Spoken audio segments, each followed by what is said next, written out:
স্বাধীনতা দিৱসৰ শুভেচ্ছা জ্ঞাপন কৰি সৌৰভ দাসে লিখা এটি কবিতা। স্বাধীন ভাৰতৰ স্বাধীন জনতা 1947 চনত স্বাধীনতা লাভ কৰা ভাৰতৰ বুকুত উৰাইছিলে জাতীয় পতাকা। সেই দিন ধৰি বৰ্তমানলৈকে ভাৰতবৰ্ষই 15 আগষ্টৰ দিনটো পালন কৰি আহিছে এক দিৱস।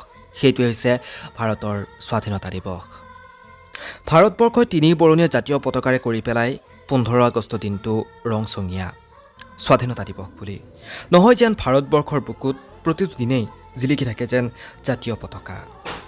ভাৰতৰ জনতাই এইবাৰ নকৰে যেন এক ভুল, জাতীয় পতাকা উৰাই পিছদিনা হাত মোচা কাপোৰ। স্বাধীনতা দিৱস বুলি লিখিলোঁ দুখাৰী কবিতা। এয়াই হ'ল মাথো কবিতাৰ ফালৰ পৰা ভাৰতবাসীক স্বাধীনতা দিৱসৰ শুভেচ্ছা।